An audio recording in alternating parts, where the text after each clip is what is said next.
Agora o professor Diego deve estar chegando. A gente vai da ultramaratona para o polo aquático, que é um assunto que a gente tem ficado envolvido bastante, em vários sentidos.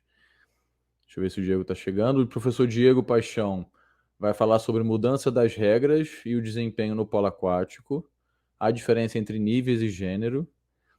Ele terá 50 minutos para poder fazer a apresentação dele e depois 10 minutos para a gente conversar. Espero que vocês tenham gostado aí da apresentação do Renato. Pode entrar em contato com ele, com o Roberto, que está aí também, que vocês vão adorar, tá certo? Pessoal, enquanto o Diego não chega, vou falar mais uma vez da nossa especialização de formação de atletas em esportes aquáticos. Então, o Diego já chegou aí.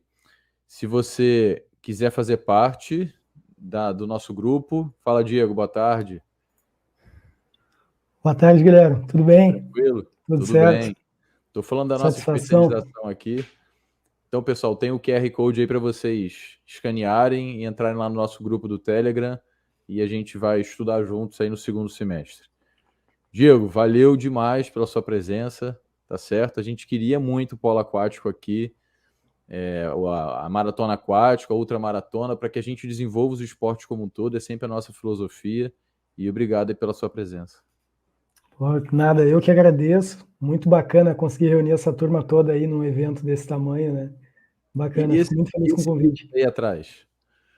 Oi?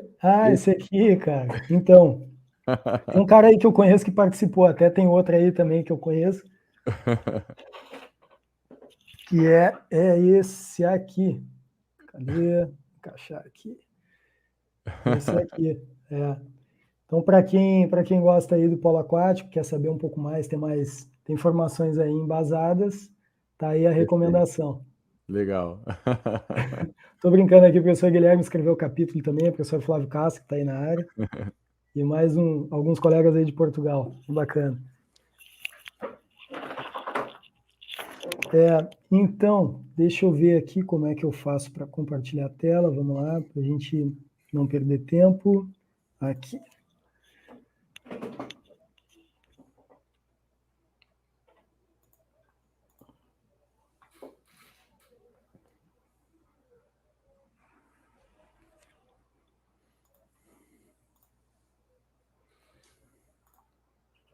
Show. Beleza. Tá aparecendo aí? Sim. Diego, Legal. manda ver. Mais uma vez, obrigado. Se acontecer qualquer coisa, eu volto para a sala, tá bom?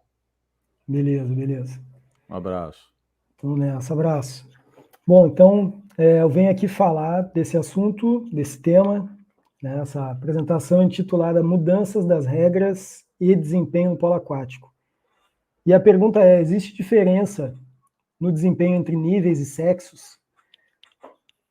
Esse estudo, ele é um estudo que faz parte ele acabou gerando um artigo no qual o professor Guilherme Tucher é autor, juntamente com o meu colega Jason Vasques, professor Flávio Castro. Tá disponível também, depois posso passar o link aí para quem se interessar. Então, contextualizando, né, o polo aquático ele é um esporte de invasão, cooperação, oposição, assim como a exemplo aí do handball, basquetebol, futebol, futsal, porém praticado na água, né? Então, ele requer também estratégia, organização, ações táticas, domínio das técnicas e conhecimento das regras, obviamente. As regras elas estruturam o jogo e interferem na construção tática, na construção da estratégia e na execução tática também.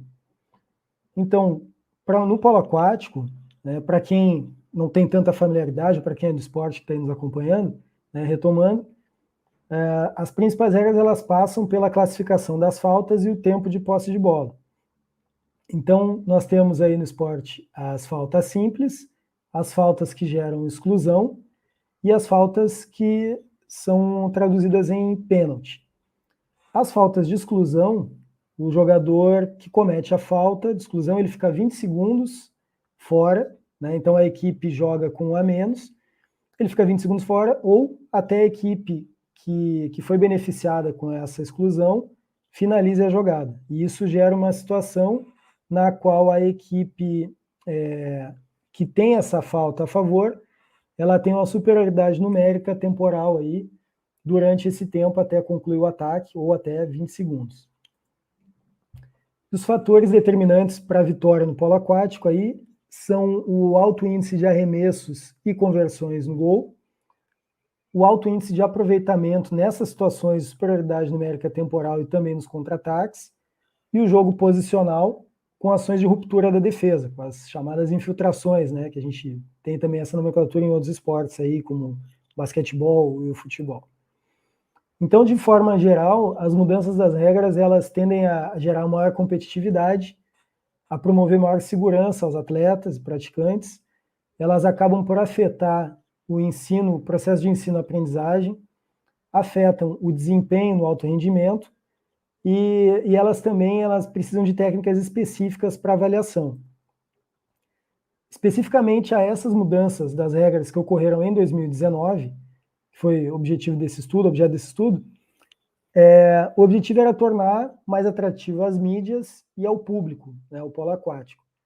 Tornar um jogo mais rápido, mais dinâmico, com mais gols e menos violento, ou seja, melhorar o espetáculo, né, o polo aquático como espetáculo de maneira geral. As principais mudanças, então, de 2019. A equipe ela possui 30 segundos para finalizar o ataque, e a mudança que ocorreu foi que no segundo ataque, esse tempo baixou para 20 segundos. O segundo ataque seria, minha equipe está atacando, tenho 30 segundos para finalizar esse ataque. Aí eu chutei no gol, a bola bateu na trave e voltou para minha equipe.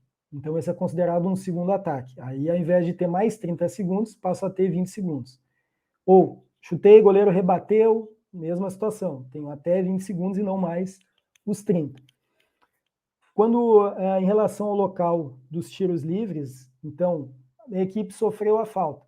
Só que, por exemplo, eu estou jogando, estou com a bola, passei a bola para o Guilherme, quando eu passei a bola para ele, eu sofri a falta.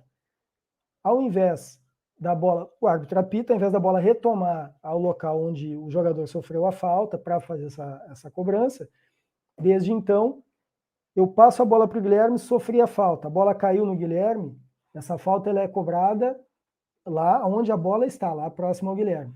Isso beneficia a equipe que tem a bola, enfim, que sofreu a falta, porque provavelmente vai estar mais perto do gol, e também não gera aquela confusão de, poxa, quando a bola retornar para fazer essa cobrança, né, a exemplo do handball, do futebol, do basquete, enfim, dentro da água isso acaba se tornando um pouco confuso, né? Quando essa bola voltava, então já está valendo, não está, enfim. Então, para acabar com essa confusão, até para quem está assistindo, infração ela é cobrada onde a bola parou, nessa situação. E a execução também, a cobrança dessa falta, dos corners, enfim, ao invés de, desde então, eu ter que passar a bola, eu passo agora cobrar para eu mesmo, né? Desde 2019, então, essa mudança. Então, o que acontece? Passei a bola lá para o Guilherme, sofri a falta eu, ele cobra. Só que agora, ao invés de ele ter que passar para alguém, ele pode pegar a bola, tirar ela do contato com a mão e aí jogar ela para si mesmo e sair nadando em direção ao gol. Pode tirar a bola do contato da mão e fazer o arremesso para o gol, ou pode, como fazia anteriormente, fazer esse passe, né? Passar, arremessar, nadar.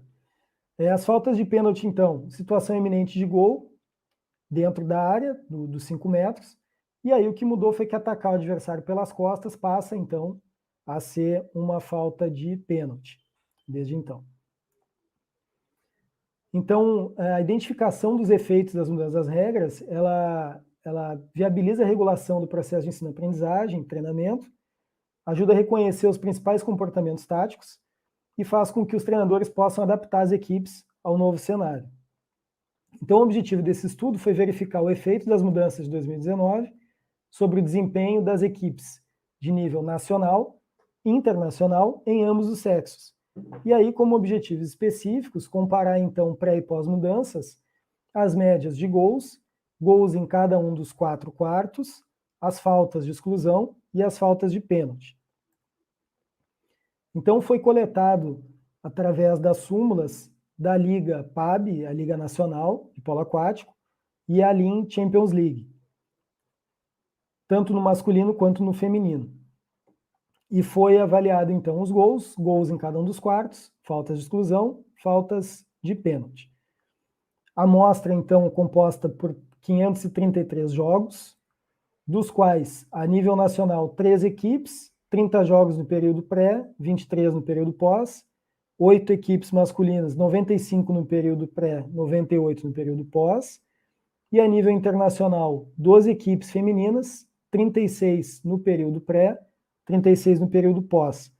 E o masculino, 9 equipes, 126 jogos no período pré-mudanças e 89 no período pós-mudanças. Então foi feito esse estudo pré e pós, um estudo longitudinal, no qual foi calculada a média, desvio padrão, intervalo de confiança de 95%, calculado também o tamanho de efeito, e a estatística utilizada para essas médias, então, foram as equações de estimativas generalizadas, né, as GEs. Pré e pós, gols em cada quarto, faltas de exclusão e faltas de pênalti. Então, nós chegamos aos seguintes resultados, então. Na Liga Nacional, a Liga PAB feminino, a gente observa que houve um efeito moderado sobre, o efeito da mudança das regras, tá? Moderado sobre a média de gols, porém, não houve um aumento significativo, ou seja, não foi um aumento que estatisticamente representasse algo. Né? Apesar de que é interessante aqui observar esse efeito moderado sobre essa variável, né, das médias dos gols. A gente tem aqui no primeiro e no segundo quarto uns resultados interessantes. Ó. Por exemplo, no primeiro quarto houve uma queda significativa com tamanho de efeito muito grande sobre a média de gols no primeiro quarto. Já no segundo houve um aumento significativo com tamanho de efeito muito grande. No terceiro quarto, houve ainda um aumento significativo em relação ao período pré-mudanças das regras, com tamanho de efeito moderado. E no quarto e último quarto de jogo, também um aumento significativo com tamanho de efeito muito grande. Então, a gente, olhando, né, quando abre, assim, vê que houve, então, uma queda no primeiro quarto e aumento no segundo, terceiro e quarto, né? Isso pode indicar aí uma atitude mais conservadora das equipes femininas nacionais nesse primeiro momento pós-mudanças, né, ali em relação a essa redução no primeiro quarto, e depois segundo, terceiro e quarto seguiu aumentando a média de gols. E a combinação, isso é algo interessante também, né? A combinação, quando a gente olha as médias de gols em todos os quartos, houve uma queda no primeiro e aumento nos quartos ali subsequentes, levou ao comportamento da média geral. Né? Então a gente pode ver que houve um efeito moderado sobre o aumento da média de gols geral, não o suficiente para tornar isso estatisticamente significativo, mas houve sim esse aumento, e quando a gente observa os quartos, né, o primeiro, o segundo, o terceiro e o quarto, dá para observar esse comportamento. Então a gente pode observar também que houve um aumento nas faltas de exclusão, aquelas faltas que geram a exclusão de 20 segundos, né, da jogadora de campo, com tamanho de efeito grande. Porém, isso não foi suficiente para aumentar a média de gols geral. Né? E aí a gente, acompanhando a literatura, a gente vê que o nível competitivo ele tem um impacto relevante no aproveitamento das situações de superioridade numérica temporal. Que mais da metade dessas situações resultaram em gols para o time vencedor no Campeonato Mundial Feminino de 2014. Então, isso indica um baixo nível competitivo do polo aquático nacional feminino, né? Ou pode indicar um baixo aproveitamento. Quanto às faltas de pênalti, não houveram alterações, não houve alterações aí, não aumentou, não diminuiu também o tamanho de efeito da mudança das regras sobre essa variável, ele foi ínfimo, então não houve alteração.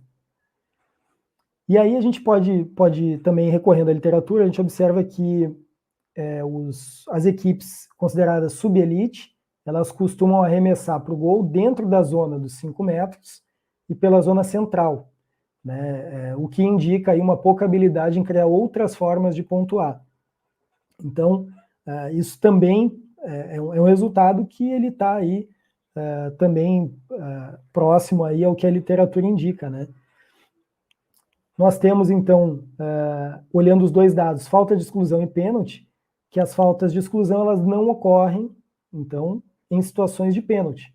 Porque as situações de pênalti elas podem também gerar as faltas de exclusão, né? Mas quando a gente olha os dois resultados, a gente vê que eles não dialogam ali, né? Então vamos aos resultados, então, do masculino nível nacional. Vamos lá, vamos ver o que aconteceu. Média de gols sem mudanças estatísticas, com tamanho de efeito das mudanças sendo pequeno. Primeiro quarto e médias no segundo quarto de jogo, sem mudanças estatísticas, com tamanho de efeito pequeno. O terceiro e quarto quartos também, sem mudanças estatísticas, tamanho de efeito pequeno. Então, a média de gols ela não foi alterada, também no momento pré e no momento pós. Quando olhamos aqui as faltas de exclusão e as faltas de pênalti, observamos que houve aí um aumento significativo, tanto das faltas de exclusão, que geram situações de superioridade numérica temporal, quanto as faltas de pênalti. E aí, observando, a gente pode ver que isso pode ter ocorrido por diversas razões, né? Por exemplo, o rigor excessivo da arbitragem em priorizar o jogo limpo, isso pode ter ocorrido. Vale lembrar também que esse foi o primeiro torneio a nível nacional com essas novas regras, né? A gente vai falar depois do nível internacional, mas teve um período durante a Liga Europeia na qual as equipes jogaram metade dela com a regra antiga e metade com a regra nova. E aí a análise que a gente faz nesse estudo já é depois do campeonato inteiro só com a regra nova. Então aqui pode ter ocorrido essa questão do rigor excessivo da arbitragem, enfim. Pode indicar também mais ações de entrada de áreas, infiltrações, dentro do jogo posicional e aí mais faltas. Bom, enfim, um pouco tempo para adaptação às novas regras. No entanto, tanto as faltas de exclusão quanto as faltas de pênalti, elas não foram suficientes para aumentar a média de gols. Então aqui também indica um baixo aproveitamento nas situações tanto de superioridade numérica temporal, quanto um baixo aproveitamento nos tiros de pênalti. Então, de novo, né, quando a gente olha para a literatura, vê que as equipes de nível subelite arremessam de dentro dos 5 metros e pela zona central, e também pode indicar aqui uma pouca habilidade das equipes nacionais masculinas em criar outras formas de pontuar. Comparando o nível nacional com o internacional, né, para tentar entender esses resultados, a gente observa aí, a literatura nos traz diferenças na antropometria, né, então nós temos os jogadores europeus com maior envergadura, maior altura, mais capacidade física, e a técnica também são fatores que podem afetar o desempenho. Uma menor velocidade da bola também durante o arremesso pode afetar a tomada de decisão quanto ao local dos arremessos. Então, se o jogador ele sabe que o arremesso dele talvez não seja tão veloz, ele vai tentar arremessar mais de perto, mais próximo à meta. E tentando arremessar mais próximo à meta, a tendência é que hajam mais faltas, que ele sofra mais faltas, inclusive as faltas de pênalti. Então isso pode também explicar esses resultados. Vamos então para a Champions League, vamos para o Campeonato Europeu Feminino. Vamos ver o que aconteceu aqui. Sem resultados, sem mudanças estatísticas, então, na média de gols, com tamanho de efeito pequeno. Sem mudanças estatísticas também no primeiro e no segundo quarto. No terceiro e no quarto quartos também sem mudanças estatísticas e também um tamanho de efeito pequeno. Então, não houve mudanças estatísticas, tamanho de efeito pequeno e não houve alteração. Isso também levou ao resultado da média de gols. E o resultado da média de gols foi não mudar tanto no período pré quanto no pós. Quando a gente olha, apesar de não ser esse o objetivo, comparar masculino com feminino, mas para poder entender melhor esses resultados, a gente recorre à literatura e vê que a média de conversões, arremessos e conversões no masculino e feminino, ela tem aí uma diferença, né? Foi feito aí um estudo em campeonatos mundiais, comparando ali 2013, 15, 17, 19, masculino e feminino, e foi verificado que o polo feminino, as mulheres, tendem a ter uma menor taxa de conversão, quando a gente olha para arremessos e conversões em comparação ao masculino. A redução da velocidade da bola no feminino, ela pode ter ocorrido ao longo dos quartos, enfim, em relação, ou melhor, devido à fadiga, né? Não houve aumento significativo também nas faltas, então não modificou as faltas de exclusão. Houve um aumento, não dá para dizer que foi um aumento estatístico, mas houve sim um efeito moderado sobre as faltas de pênalti, mas ainda não com aumento estatisticamente que dê para a gente considerar. Aqui também, o aumento nas faltas de pênalti, eles podem indicar mais ações individuais de ruptura das defesas, né, as infiltrações, já que uma das mudanças, né, relembrando, foi justamente a falta, né, o jogador que está com a bola, que está atacando, ele não poderia ser atacado por trás, né, então passou nadando pela defensora, a defensora foi tentar tirar a bola por trás, então atacou por trás, isso seria dessa forma, e isso passa a ser falta. Então pode indicar um aumento dessas ações, o que não foi o suficiente para aumentar a média de gols. Quando a gente olha também para a literatura, vê que no Campeonato Europeu de 2008 e no Mundial 2009, as faltas de pênalti também não foram determinantes para definir vencedoras e perdedoras nesses campeonatos. E aí chegamos então aos resultados do Campeonato Europeu masculino, Champions League masculino. Vamos lá.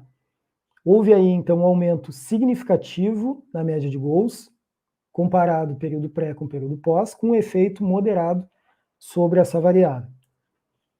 Então, as equipes de alto nível técnico, como foi referido anteriormente na comparação com o nacional, convertem de diferentes posições do campo. Isso pode também ter favorecido esse aumento na média de gols.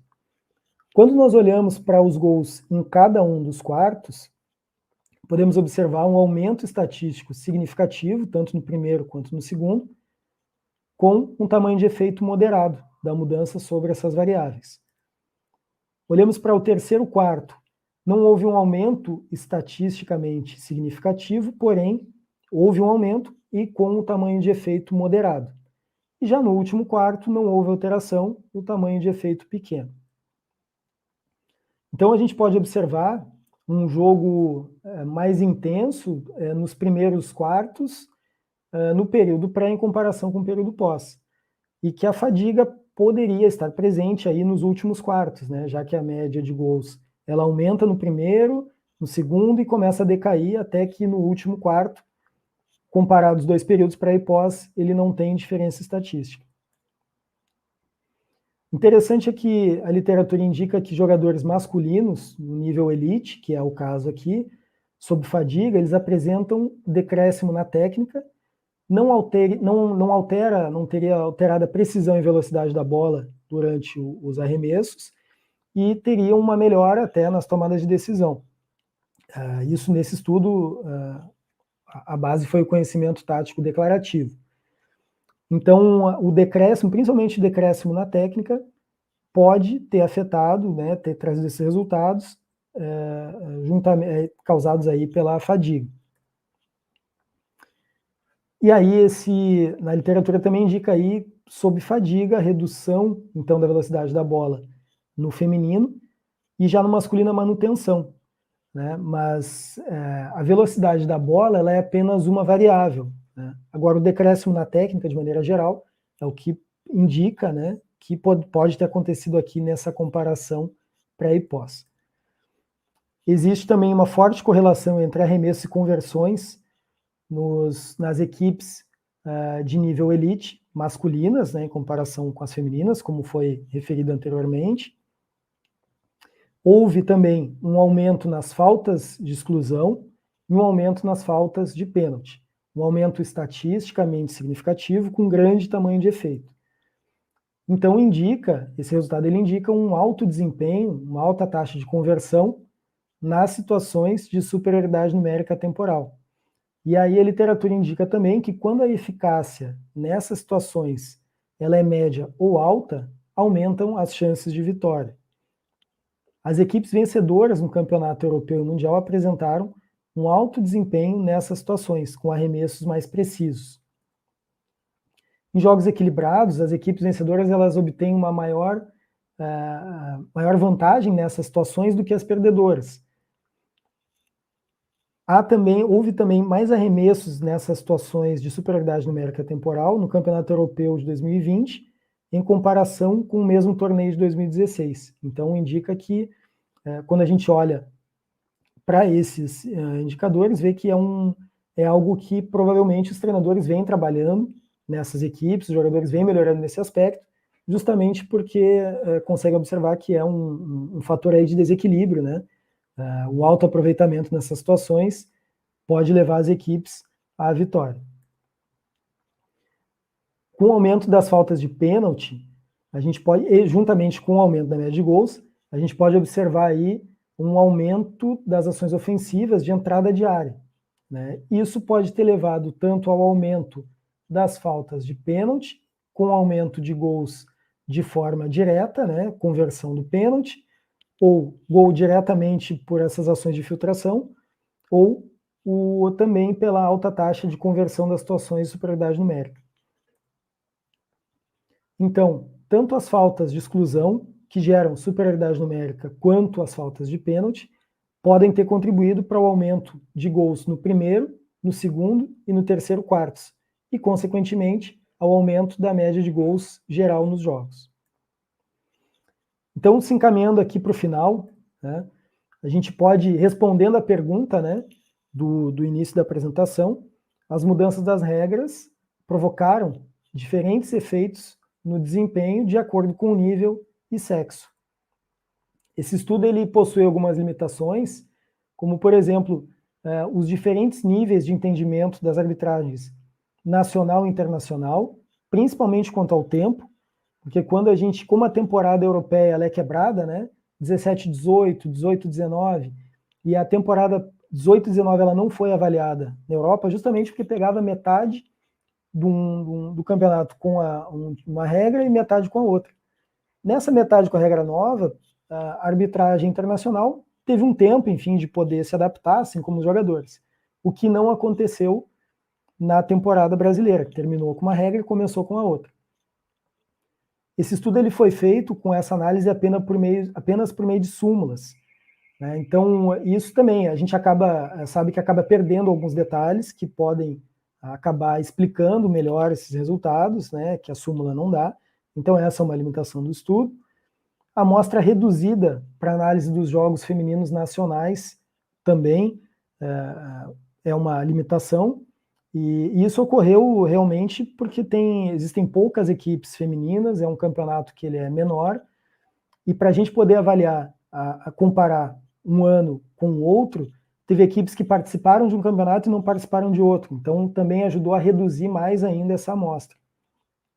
Isso indica o quanto é importante o polo aquático feminino nacional ele ser incentivado, enfim, para que hajam mais equipes, o campeonato seja abrilhantado aí com mais equipes femininas. Para estudos futuros, então, para quem está aí ouvindo, poderia, então, de repente, comparar o comportamento de equipes vencedoras e perdedoras pré e pós-mudanças, avaliar a conversão nas situações de superioridade numérica temporal e faltas de pênalti, por exemplo, no período pré e pós. E algo que seria muito interessante também seria registrar a percepção dos jogadores, treinadores e árbitros quanto às novas regras. Então a gente pode concluir, né, e observar que o nível técnico das equipes internacionais masculinas parece mais elevado. E isso pode ser justificado pelo fato do polo aquático ter nascido na Europa, desenvolveu-se no mesmo continente, no masculino, e depois só que chegou ao Brasil. E mesmo no continente europeu, 100 anos depois da participação masculina em Jogos Olímpicos, as mulheres começaram a participar, ou teve a primeira participação aí em Jogos Olímpicos, as equipes femininas europeias, né? Então a gente tem uma distância bem grande, né? E no Brasil chegou primeiro sendo praticado pelos homens, enfim, masculino, e só depois pelo feminino. Então isso pode também explicar essa discrepância aí nos resultados quando a gente vai analisar o efeito das mudanças, né? E a sensação que fica é que as mudanças, elas, sim, os dados mostram que realmente o que mudou, né, o objetivo ele foi cumprido pelo masculino europeu. E aí quando a gente vai observar, vê que as regras, as propostas surgiram no continente europeu e foram feitas por homens, né? Então isso, quando a gente olha esses dados, a gente vê que justamente quem é afetado são os jogadores masculinos, homens, do continente europeu, da Champions League. Esse estudo ele é o primeiro a que se tem conhecimento a respeito do polo aquático feminino nacional, né? E fica aí então a sementinha para quem se interessar em pesquisar o polo aquático feminino nacional. Para quem está aí no Rio, tem as equipes aí, tem essa facilidade, essa proximidade, né, com os clubes. Quem está em São Paulo também, outros estados aí do Norte e Nordeste também. Então fica esse clique aí.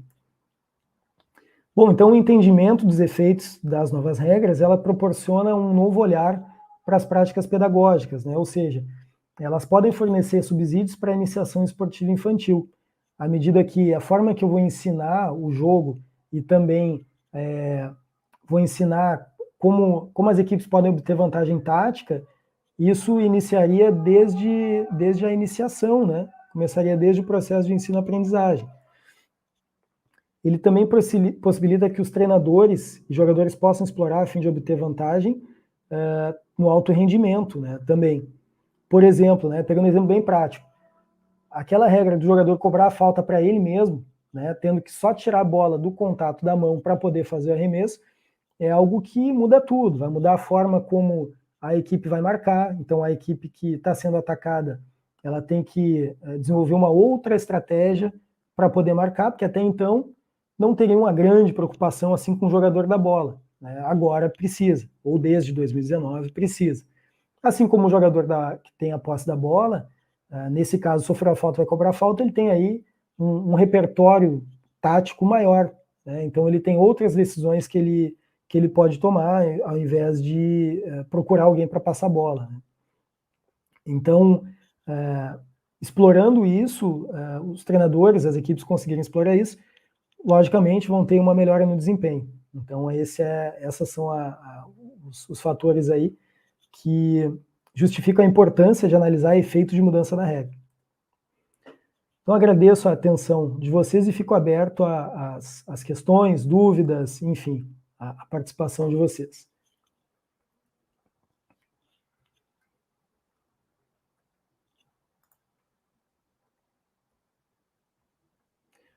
Estou sem o som aqui. Culpa minha, foi mal. Agora foi. Desculpa, Diego. Eu falei o seguinte, pessoal, vamos às considerações, às dúvidas. Pessoal da natação, não fica com vergonha de fazer pergunta, achando que às vezes não tem nada a ver, não. Porque a ideia é a gente realmente discutir os esportes aquáticos. Tem uma aqui, ó. Foi colocado, Diego. Opa. Obrigado, Diego. Do outro Diego, teu xará. Pô, legal. Diego, Beleza, em Diego? alguns resultados que você mostrou, o tamanho de efeito foi grande, mas não significativo. Pode ter sido pelo N amostral ou acha que a mudança na regra de fato não afetou algumas avaliações? Diego, então, pode ser sim, pelo efeito amostral, ali, principalmente quando a gente olha para o feminino nacional. Agora, quando a gente vê já o feminino internacional, que teve uma amostra um pouco maior, também vê que também não houve, né, um efeito, tamanho de efeito grande. Então, assim, fica até difícil te responder essa pergunta assim de maneira taxativa, né? Mas pode sim ter tido essa influência do tamanho amostral, né? Realmente são poucas equipes, poucos jogos a serem avaliados, isso de alguma forma pode ter influenciado, sim. Pode ter sido um dos fatores, né? Excelente. Obrigado, Diegos. Lá no plural agora. Enquanto o pessoal prepara as perguntas, eu tenho algumas considerações. A gente tem tentado incentivar o pessoal lá no grupo a estudar polo aquático, a fazer o teste de agilidade, que vocês conhecem também. Tomara que a gente consiga chegar lá. Realmente é um desafio, porque o pessoal ainda tem a ideia de que não joguei polo aquático, eu não sei polo aquático. Pô, preciso estudar, não tem jeito. E você falou aí dos estudos baseados, seu estudo, né, baseado em súmula, a gente tem alguns estudos assim também. É lógico, como você disse, a gente não consegue perceber toda a realidade do jogo, mas a gente consegue perceber o que foi anotado, parte do que aconteceu, e a partir disso fica até fácil de fazer a estatística, de entender as coisas que estão acontecendo. Outra coisa que você falou, Diego, do local, quer falar alguma coisa? Não, até sim, o polo aquático, comparado a, por exemplo, esportes de quadra, ele apresenta algumas dificuldades na análise, né? E a gente entende que até por isso existem poucos estudos comparados a outros esportes. Por exemplo, quando a gente vai posicionar a câmera, isso você passou por isso também, estudando polo aquático. Quando vai filmar um jogo, né, você posiciona a câmera de um jeito, tal, mas daqui a pouco o reflexo da luz do ginásio, a luz do sol e tal, quando você vai assistir, tá lá em loco, assistindo é uma coisa. Aí quando chega em casa, caraca, que número é aquele lá? Que cara é esse? O que eu tô vendo aqui? Eu não consigo ver nada. E essa é uma dificuldade, né? É uma das grandes dificuldades. Outra coisa que tem se usado, eu vejo no futebol, tem se usado é colocar uma câmera, põe lá um capacete, lá uma touca, uma câmera na testa do jogador. Hoje ainda estava olhando um treinamento, e aí o rapaz lá com a câmera, ele jogando futebol, então você consegue ver, por exemplo, para onde que o cara está olhando antes de receber a bola, consegue ver as ações que antecederam aquela ação final. Já no polo aquático, isso hoje, pelo menos, é difícil de imaginar, né? Que toda aquela disputa corporal dentro d'água e tal, e aí o cara perde a touca, arranca a touca. Conseguir imaginar uma coisa dessa, né? E também se daqui a pouco se o jogador coloca aquilo e ficar preocupado em não perder a câmera, tá perdendo a naturalidade, tá afetando o desempenho e não é aquilo que a gente quer ver. E além disso, se não houver nada disso, o cara tá lá jogando, disputando, tá sendo afogado, aí tu vai ver, daqui a pouco tu vê água, aí bolha, sabe? Então é algo que dificulta. Então, por isso, a forma que a gente encontrou foi justamente essa, analisar por súmula. Mas daqui a pouco outros estudos com outras metodologias que consiga avaliar em loco, estudo de caso, enfim, sim. Algumas outras questões é possível. E quanto ao que você falou do pessoal da natação, né, de repente ter essa, pô, não sou do polo aquático, né, eu nado e tal, para quem nada, é muito mais fácil começar o polo aquático, o atleta que já nada, do que aquele cara que não nada. Porque aquele que não nada, ele vai ter que aprender técnicas de sustentação, técnicas de deslocamento, específicas ali do polo, entender como é que o corpo funciona na água, para depois ir colocando as coisas, o manejo da bola, e aí depois a parte tática, enfim. Né? E até quanto a isso, o professor Jason Vasquez, o professor Flávio Castro, nós produzimos também um material, um artigo que organiza essas questões da iniciação ao polo, né? É um artigo sobre a iniciação infantil, que organiza e dá base para os colegas aí que trabalham com a natação ter um direcionamento para como poderia ensinar o polo aquático para quem não joga polo aquático, enfim. E agora, para quem já nada, partindo dessa proposta, é algo que fica muito mais fácil, né? Diogo, porque uma coisa é o polo aquático competitivo, de clubes, de seleção, outra coisa é o polo aquático que a gente pode ensinar para as pessoas se divertirem, para se condicionarem fisicamente, e quem Exatamente. sabe, né, são realidades diferentes, com certeza. E até quanto também pensando em quem não é atleta, pensando na iniciação, tem a questão da segurança aquática também, né? Aprender a pernada, o egg beater, né? Aprender sustentação, tal, deslocamento cabeça fora d'água de forma eficiente. Sim. Então tem uma série de benefícios, né? E aí esse recado eu dou aí para os colegas que trabalham com a natação, especialmente a natação infantil, que ensinar o polo aquático tem aí diversos benefícios. Teve um clube que eu trabalhei, Diego, que a gente dava aula às terças, quintas e sextas, e todas as sextas-feiras uma parte da aula era de atividades recreativas, era aula para as crianças, e o que elas mais pediam era o polo aquático.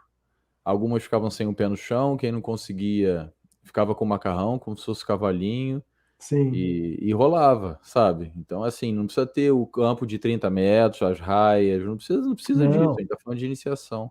não precisa não. Legal.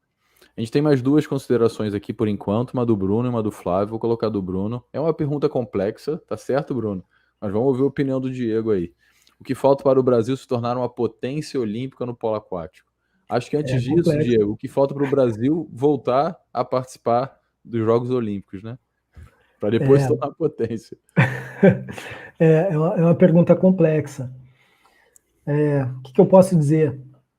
Quando a gente olha para a Europa, especialmente o leste europeu, que é onde estão as grandes potências, a gente observa uma maior quantidade de piscinas, uma maior quantidade de clubes, e quando a gente tem a estrutura física a favor, a gente a tendência é que tenha um olhar à prática daqueles esportes aquáticos. Então, eu vejo que parte daí essa distância, essa diferença, né? Assim como durante muito tempo, vou trazer o exemplo do futebol, que é o esporte que a gente mais está acostumado a olhar desde de cedo. Muito tempo se falou que o Brasil era o país do futebol porque era fácil jogar, tinha um campo em cada esquina, aquela coisa toda, joga na praia e tal. E fazendo essa analogia, o que acontece na Europa, especialmente no leste europeu, é isso. Uma piscina em cada esquina, bastante clube e tal, criançada praticando esporte.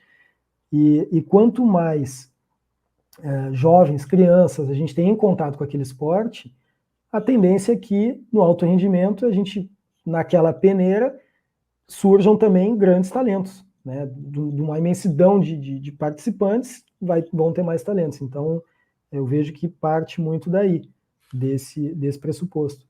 O Diego, pegando até o ponto que a gente estava conversando antes, né? Se essas crianças no processo de iniciação pudessem ter experiências com o polo aquático, talvez ao longo do processo de aprendizagem, se houvesse a oportunidade no clube, elas poderiam optar. Poxa, eu adoro natação, eu vou vivenciar mais do polo aquático. E ela vai para o polo aquático. Depois, se ela quiser voltar para a natação, ela volta para a natação. E essa experiência mais ampla possivelmente formaria um melhor jogador. E isso aumentaria, consequentemente, o número de jogadores em nível nacional e depois para competições internacionais. São Com vários certeza. fatores, como você disse, mas pensando em um deles, talvez seja um caminho, né?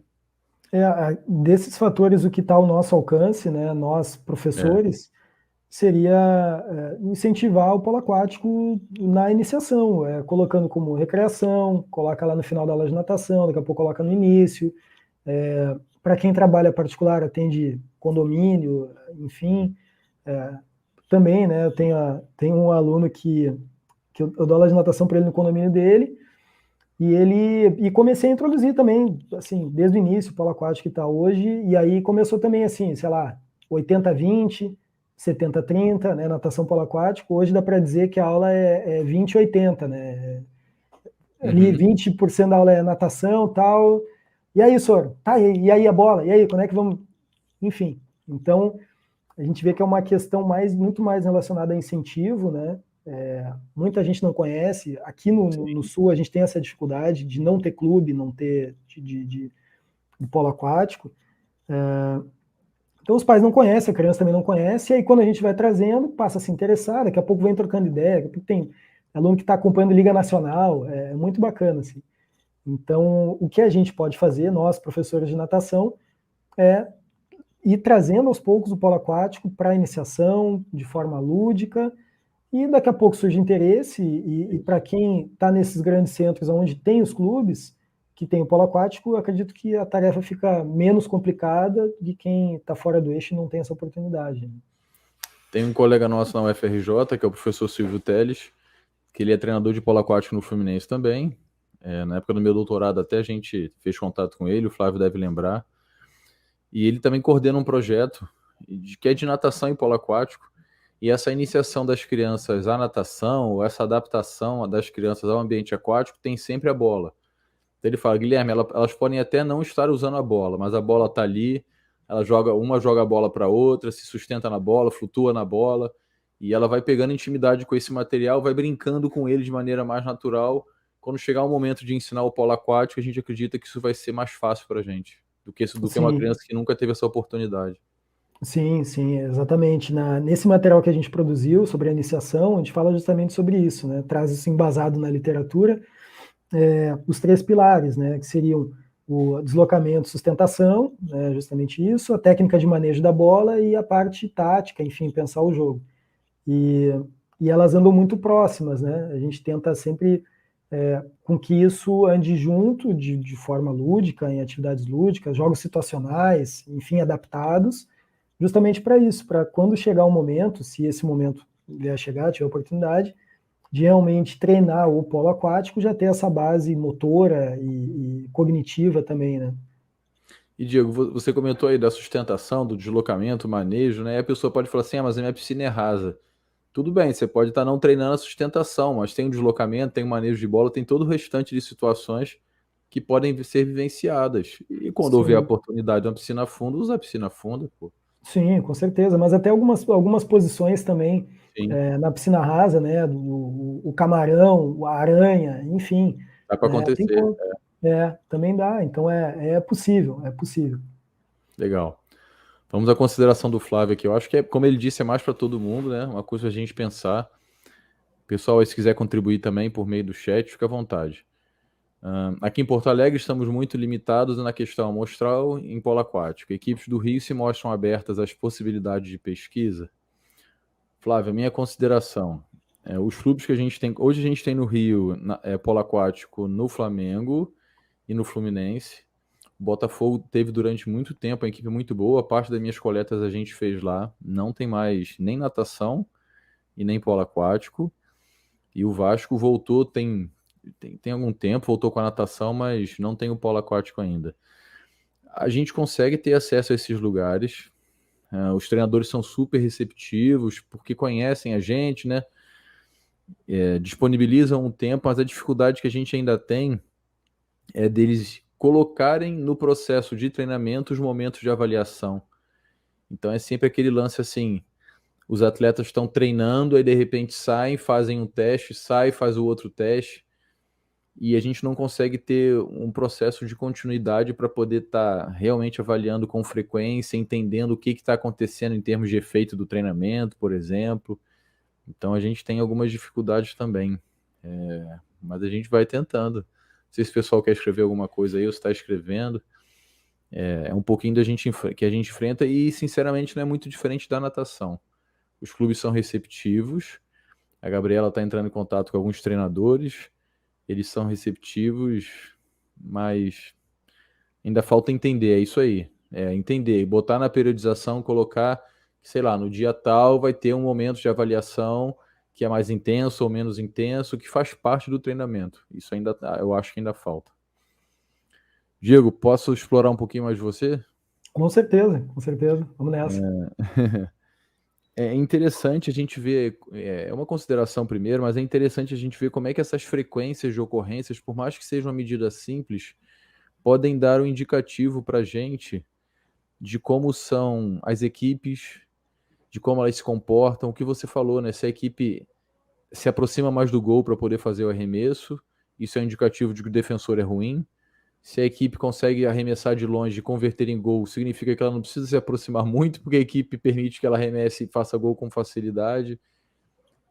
Então, pensando no pessoal da natação, né? Por mais que às vezes a gente entenda, pô, o polo aquático é muito distante, se a pessoa entende um pouco dos esportes coletivos, ela consegue, por associação, levar muito para o polo aquático, né? Eu tenho um Sim. amigo que deve estar assistindo aí que eu insisto que ele faça o mestrado dele no polo aquático e ele fica meio relutante e eu penso que ele tem condições de fazer isso, principalmente por causa do conhecimento que ele tem no futebol, do que ele gosta de futebol. Eu acho que ele conseguiria associar uma coisa com a outra. O que você acha aí? Eu conheci o polo aquático em 2016, quando cheguei no parque esportivo da PUC, e ali eu vi, e até então eu já trabalhava com a natação e já trabalhava com futebol, né? E aí quando eu olhei aquele negócio, eu disse, cara, que loucura isso aqui, como é que primeiro eu olhei aquela piscina, né, 2 metros de profundidade e tal, como é que esses caras estão com a cabeça para fora ali, que tem do peito, assim, e saltando, esse cara deve ser gigante, né, não, mas não é todo mundo que tem mais de 2 metros ali, não é possível. Então foram aquela coisa bem inocente mesmo, assim, de quem está conhecendo, né, pergunta de criança que fica na cabeça, não, como é que é isso aqui? E isso me chamou a atenção. Aí, quando eu fui entendendo, eu disse, cara, mas é impossível jogar esse negócio, não tem como. E aí eu comecei a observar e comecei a tentar treinar. E aí fui gostando, fui me apaixonando, e é exatamente isso. Quem tem a vivência dos esportes coletivos, seja o futebol, seja o handball, seja o basquetebol, enfim, do esporte coletivo, especialmente esporte de invasão, né, tem meta, enfim, é muito fácil de poder transferir isso para o polo aquático. E se o cara já nada, enfim, nadar, eu estou dizendo aqui nadar não só única e estritamente o nado competitivo, os 4 estilos, mas se nada, desloca, Nada nada. mais amplo, né? Exato. Fica muito mais fácil de transferir, né? A gente tem exemplo assim de cara que jogava futsal e nadava. Aí o Flávio até, se quiser, ele pode falar um pouco mais sobre isso, e aí o cara chegou, conheceu o polo aquático e tal, e destruía no polo aquático. Assim, claro, não a nível competitivo, isso é falando nível Porto Alegre aqui, mas conseguiu muito fácil transferir, porque a leitura do jogo é a mesma, porém ela ocorre um pouco mais lento, porque o deslocamento na água é mais lento. Então, é possível, posso dizer para o teu colega que talvez eu tenha vindo de uma situação muito semelhante à dele, de praticamente desde sempre trabalhar com futebol, iniciação, aí trabalhei em clube, preparação física, base e tal, sempre futebol, e paralelo dando aula de natação. Aí quando eu olhei os dois, juntei os dois. E comigo também não foi diferente, tá certo? Eu também era da natação, só da natação, e comigo também não foi diferente. Eu tenho mais uma questão aqui que você acabou respondendo um pouco, Diego, mas talvez você consiga explorar mais. Que essa ideia da mudança da regra acabou criando outras possibilidades em termos de treinamento. Uma coisa que não podia, agora pode. Se eu não treino isso, eu não vou conseguir manifestar na condição do jogo. Você poderia explorar, talvez dar mais exemplos, de bater a falta para si mesmo, da falta ser batida onde está a bola. Sim, isso eu vejo muito a questão de treinar situacional, né, dos jogos situacionais. Então, por exemplo, o treinador ele vai se preocupar em armar a equipe dele para atacar com mais essa, vamos dizer, mais essa carta na manga. Então, uma cobrança de lateral, uma falta, se o jogador ele pode cobrar para ele mesmo, finalizar a jogada, enfim, ele tem mais essa possibilidade. Então, o treinador ele tem aí mais uma possibilidade de ensaiar uma jogada dessa forma. O jogador cobra para ele mesmo, e aí, enfim, dá 2, 3 braçadas, ocorre uma movimentação, uma criação de uma linha de passe, passou, concluiu, por exemplo. Então tem mais essa possibilidade. Para a equipe defensora, também criar uma forma de defender de maneira que vá marcar zona, vá dobrar a marcação tal, mas sem tirar o olho do cara que está com a bola, porque dali pode surgir também uma situação. Então isso modifica a forma de treinar, e aí a gente está falando do alto rendimento, mas para iniciação também, e aí voltando, né, quanto mais cedo a gente começa a fazer isso, melhor fica depois para o alto rendimento. Dessa forma a gente consegue aí explorar melhor e transferir isso para a sessão de treinamento, que vai interferir na performance. Sim. Então é nesse sentido mesmo de explorar a vantagem tática, né? Também faltas de pênalti, não pode atacar por trás. Então, assim, o jogador passou a nado, já sabe que se for para cima vai ser falta, se for dentro dos 5 vai ser pênalti. Então, se for, já vai consciente do que vai acontecer, né? O Sim. que muito provavelmente vai acontecer. Fez propositalmente para parar uma jogada, porque já sabia que ia... Isso, de repente a situação iminente de gol assim mesmo, né? Então, pô, vou lá e faço a falta, mas já vou sabendo já que vou fazer. E, enfim, vamos pro que der. Legal. A minha última consideração é a seguinte: você falou que possivelmente essas mudanças nas regras foram ruins para as mulheres. não é? Você falou que talvez tenha atendido uma necessidade mais dos times europeus e times masculinos. Uhum. Eu queria que você explicasse melhor o porquê dessa ideia e por que talvez tenha atendido a um grupo de jogadores e não a outro, já que, Sim. não sei, eu queria ouvir sua opinião nesse sentido. Isso é interessante, assim, eu fiz aquele comentário, né, é algo que eu penso, no sentido de, poxa, parece que é algo, assim, que não foi proposital, mas quando a gente vê, poxa, é no mínimo interessante, assim, né, quem propôs as mudanças foram os europeus, homens europeus. Aí quando a gente vai analisar, abre o leque, a mudança surtiu bastante efeito, ou surtiu o efeito desejado, justamente nas equipes masculinas europeias, né?